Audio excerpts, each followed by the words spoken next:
Hi everybody, my name is Mr. Singer and I'm in the Minecraft world. Welcome to my world. Hey, let's go check things out. Oh, and what is this place? It's a what? It has a nice green overhang. And there's a sign here. Let's see what the sign says. Right Charter, Room 24, Mr. Singer. And who is this? Is this one of my students? Oh, maybe that's Mr. Waters. I'm going to go inside. Excuse me. Oh, yes, it's our classroom. Look at it. Here's all our table groups. Oh, sorry for walking on your table. Here's table 1, 2, 3, 4, 5 here in the back. Here's some cabinets, extra desk, storage. Oh, here's the sink and water fountain. Sorry, the drum set's not here. We've got our cabinets, some bookshelves. Here's the round table. Somebody's reading books at it. Sorry, I couldn't make it round. Oh, look, here's my desk. It's the teacher desk here. Yeah. And our wonderful whiteboard. And there's the TV up there. Let's watch a really cool math lesson on the TV. Here we go. Hey everybody, it's me, Mr. Singer, your math teacher. And we're going to do a little bit of review of some stuff that you probably learned last year, but I know people forget things over the summer. The thing we're going to learn today is finding factors of a number, and the way we're going to do it is the rainbow method. There are a few different methods, but today it's all about beautiful rainbows. So, hopefully you remember that if you have a number like, oh, I don't know, you have like 2 times, oh gosh, 3 equals 6. Sorry if my writing is messy, but I'm using this new graphics tablet and it doesn't work that well. So 2 times 3 is 6. We know that 6 is called the product, and then the 2 and the 3 are factors. So factors are things you can multiply to make another number. So let's say you had a number like 8. So 8, what are all the factors of 8? So I'm going to put a little colon here. So we know that what are the things you can multiply by 8? Let's start with the smallest number. 1 times what is 8? Well, that's easy. 1 times 8 is 8, and I draw a little rainbow thing there. Good. Now, is there another number that multiplies into 8? Well, 8 is an even number, so I can use 2. 2 times something is 8. 2 times 4 is 8. Great. Does 3 fit in? No. Does 4? Oh, I already have 4. So now we know the factors of 8 are 1, 2, 4, and 8. Easy, right? Cool. Okay, so let's try with a little bit harder number. Okay, so I'm going to put a 20 here. And I want to know the factors of 20. That's my idea of a colon. So I'm going to write it down below so it fits better. So I know that 1 times something is 20. 1, I draw my rainbow, give it lots of space. 1 times 20 is 20. So those factors definitely work, and I put a comma after the 1. Now, 20 is an even number, so I'm going to do 2. 2 times something is 20, I'm sure. And what is it? Well, it's 10. If I forget that I don't know what it is, I can just do 20 divided by 10 equals 2. Now, does 3 fit into 20? Luckily, I know my times tables, and I know that 3 times 6 is 18, 3 times 7 is 21, so there is no 3 there. But I think there's a 4, so I'm going to put a 4 here. And I know that 4 times what is 20? 4 times 5. Now, I've gone through all the numbers, 1, 2, 4, 5, 10, 20. So what are the factors of 20? 1, 2, 4, 5, 10, 20. Easy, right? Let's try it with another number. Let's try, how about 15? I put 15 here, colon, and it's always going to be 1 and the name of that number, which is 15. Now, does 2 fit in? Well, this is an odd number, so 2 would not fit in. But how about 3?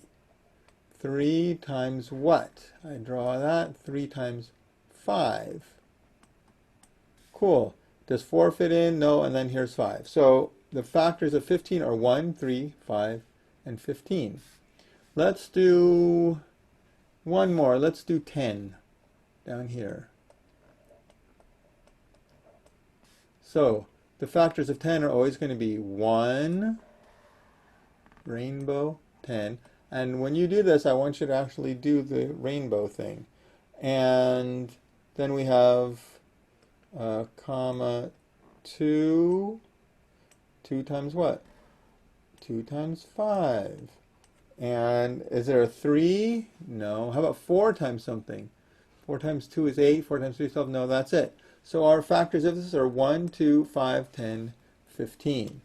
Got it? Cool. Now you're going to have times where it asks you what is the greatest common factor. Greatest means biggest, right? So if I look at all on this list, what number is on all the lists? Well, we have 1 is on all the lists, right? What else is on all the lists? Is 2 on all the lists? No, 2 is on 2 of them. So no, 2 is not on all of them. But, oh look, 5 is on all of them. So we have 1 on all of them and 5 on all of them. We want the greatest common factor. So again, the greatest common factor, and greatest means biggest. Common means it's the same on all lists. And factor is something you multiply to make a number. So on this list we have a 5, a 5, and a 5. So they work on all lists. So the greatest common factors of 20, 15, and 10 is 5. You're going to have problems like that in your book. All right, so now let's try some on our own. Okay, so now you're going to find on your own what are the factors of 12 right here, right? So what are the factors of 12? So on a piece of paper, you're going to write, I'll help you get started on this. You're going to write 12 colon, and then you're going to put number, rainbow, number, rainbow, number, rainbow, and see what you can do. So I want you to do it on a piece of paper, and then you're going to answer the question here. Ready, go. Okay, so what you should have a 12 on your paper with a colon, and then what are the factors of 12? It's 1 times something, 1 times 12, comma, it's 2 times something, 2 times what? Well, 2 times 6 is 12. I put a comma in between just so it separates the numbers. But then it's also 3 times something, right? 3 times 4 is 12. So what you should have for your answer is the factors of 12 are 1, 2, 3, 4, 6, 12. Got it? Those are the factors of 12. All right, since you got this, now what are the factors of 16? So again, you're going to come on here and you're going to write a 16 colon, and you're going to put numbers with some nice rainbows, right? Okay, you figured out, and then you're going to put the answer, all the factors of 16 in the box over whatever it is. Okay, ready, go. Okay, so you should have, for the first factor of 16 is of course going to be 1, and that connects to itself, to 16, because 1 times 16 is 16. The second one, I put a comma, is 2, because 2 times 8 is 16. I know this because I learned my times tables. And then, let's see, is 3 times something 16? No, it's not in 3 times. What about 4? Yes, 4 times something is 16. What is it times? It's times itself. So I'm just going to write 4 in here once, and the rainbow kind of goes to itself. So the factors of 16 now are 1, comma 2, comma 4, comma 8, comma 16. Notice even though it's 4 times 4, I don't write 4 twice. All right, I don't write 4 twice. Okay, so there you go. That is the factors of 16. Let's try one more that's a little bit harder. Okay, so here's one more problem for you, and this is a harder one. So this says, what is the greatest common factor? And then remember again, greatest means biggest. Big. So what's the biggest? And common means same. So that means what numbers on both lists. So we have to do 8 and 12. So on your paper, you're going to write an 8 with a colon there, and then write a 12, a little bigger, with a colon there. Leave space in between for the rainbows, and of course you're going to start with a 1. I'll do the first one for you. 1 times 8, and in this one, of course, it's going to be 1 times 12. You're going to fill in the rest, and what is the biggest number on both lists? Because there might be more than one common number. So what's the biggest number on both lists? And that will be the answer to this problem. Ready, go.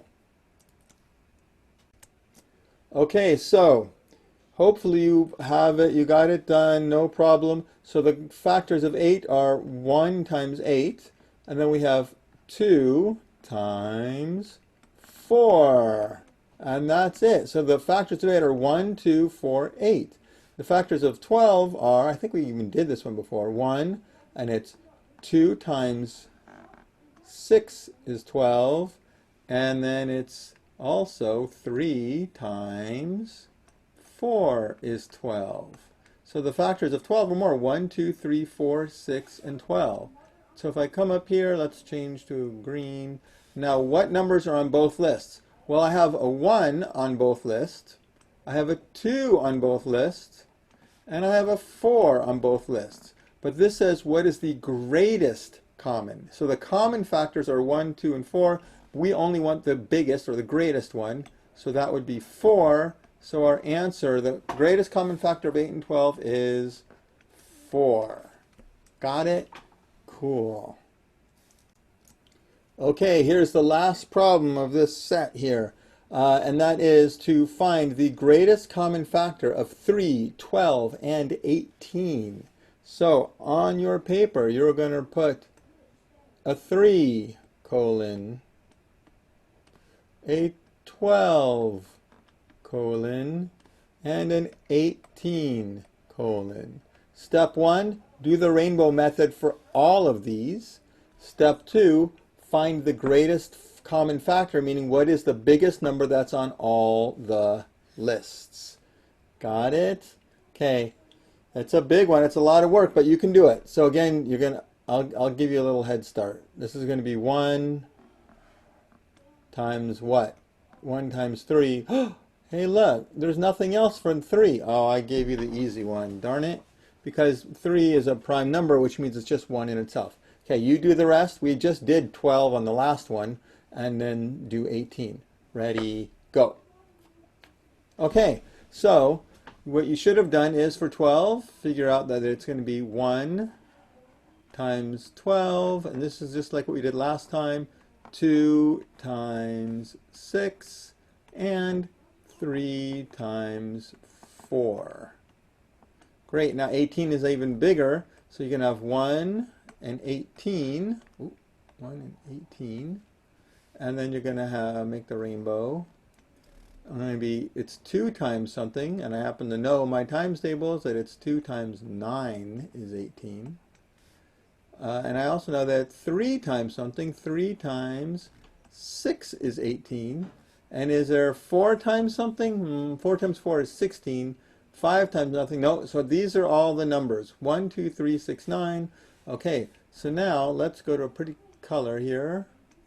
And we have several numbers on all of the lists. 1 is on all the lists. 2, that's not on all of them. 3 is on all the lists. So we have a 3, and a 3 is on all the lists. I have 6 on 2 of them, and that's it. So the greatest common factor of 3, 12, and 18 is 3. 3 should be your answer. Cool beans. All right, you guys have done very well. You have earned a little break. Bye. All right, welcome back. What is going on back there? Oh my gosh, my classroom is full of zombies. And look, there's little baby zombies. And people are running away. Oh no. Hey, get off the furniture, you guys. Look, they're capturing the villagers and turning them into zombies. Let me tell you, sometimes this is what it feels like teaching. It feels like all my students are crazy zombies. But, you know, I still miss them. What can I say? All right, well, I hope you guys have a nice day, and I will have to deal with these zombie students. Yeah. All right.